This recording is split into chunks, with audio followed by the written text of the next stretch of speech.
how Poppy Playtime breaks through sequence breaking. So this might come to no surprise, but on this channel we love breaking games. And unfortunately, Poppy Playtime is in my scope. So just how bad can we break this game by sequence breaking the order of the events in which things are supposed to happen? We'll be deleting Huggy Wuggy from existence, and in one part, even taking him with us as we forcefully drag his stiff body down a hallway. So if you love seeing your favorite horror games, well, broken, subscribe and help us hit 100,000 subscribers.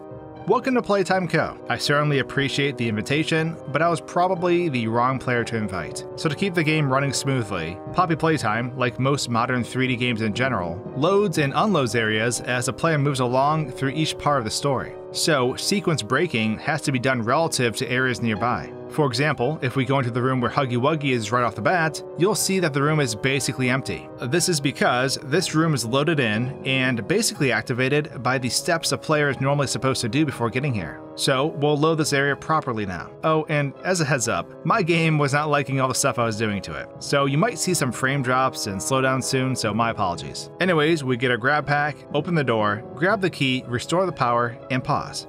Okay, this hallway is super funny. So normally, Huggy Wuggy is sitting at the end of it, and as the player walks down the hallway, Huggy Wuggy's arm will slither through the door. But what if we were behind Huggy Wuggy in the hallway? We can actually walk right up to him because the trigger to make him move is all the way down the other hallway. He's T-posing through the wall, and we can touch him and it doesn't do anything at all. But the most interesting part about this is we can take Huggy Wuggy with us. Huggy Wuggy's body has collision to it, and while our hand can pass through his upper torso, the geometry of our hand has the ability to move Huggy if it passes through the point where Huggy Wuggy is touching the ground. It's like reeling in a fishing rod, and each time it snags a bit of Huggy's fur, and thus it rotates him or brings him closer to us. And we can do this over and over again, essentially moving Huggy Wuggy all the way down the hallway. Unfortunately, our adventure comes to a close though, because he's too tall to get through the door at the end. The bottom of his legs are even clipping through the ground, and no matter how hard I try to push him or pull him through the door, this fluffy monster would not budge. Once we get into the next area, we are normally supposed to go for the second hand for the grab pack,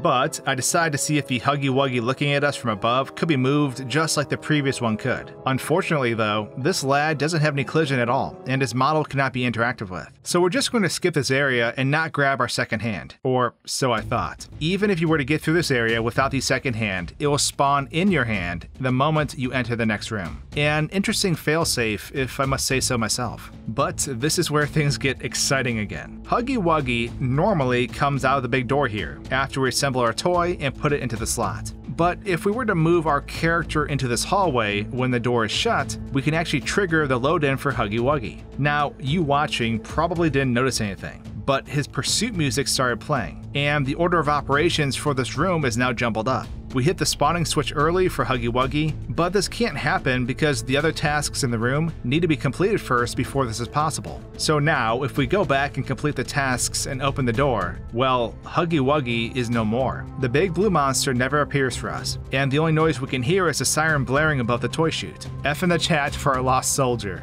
But I guess he would have killed us anyways. So even though the door is open, we're not going to go down it. Instead, we're going to visit Huggy Wuggy behind the metal grating. In typical gameplay, when you run down into this area, Huggy Wuggy is basically running alongside you and it's super freaky. This is something I've covered in my previous video that shows you how Huggy Wuggy works off camera. Check it out if you haven't. But this time, we're going into the area physically as a player. And because we missed the trigger in the vent, Huggy Wuggy is waiting to be activated. Now the player never ever encounters this specific copy of Huggy Wuggy. The vents are full of multiples of him, so that it seems like he is always chasing you. But even though this one can't ever touch you, it can still kill you, which is pretty interesting. As for the other Huggy Wuggies, they aren't actually hunting down your player. Technically, there isn't really a need for the AI to do that because there is only one path you can take to survive in these narrow passages. They just move from point A to point B once activated, regardless if the player is in front of them or not. And when they reach their destination, they disappear instantly. Now because we've been hopping around the vents a lot, we've broken something, but I'll talk about that in a second. I wanted to see what would happen if Huggy Wuggy charged us while we weren't in front of the door. Normally, we smash him with a box, but if we don't, he rushes out and gets us. But up until this point, Huggy's jump scare could only be triggered if we bump into his front, so I got far away from the area and let him rush out. And surprisingly, I got warped back over to him, and I died. I guess this makes sense because what else could have happened? It's still pretty interesting though. However, because we've been messing around with the order of events in which things are supposed to happen for this entire video, when we go to meet Poppy, her entire area doesn't exist except for one part of the hallway. What we were left with is tons of floating objects in a bright white sky. Kinda creepy, but a super fitting end to this video. Anyways, I hope you enjoyed that sequence break. Subscribe right now if you did, and I'll see you all soon. Cheers!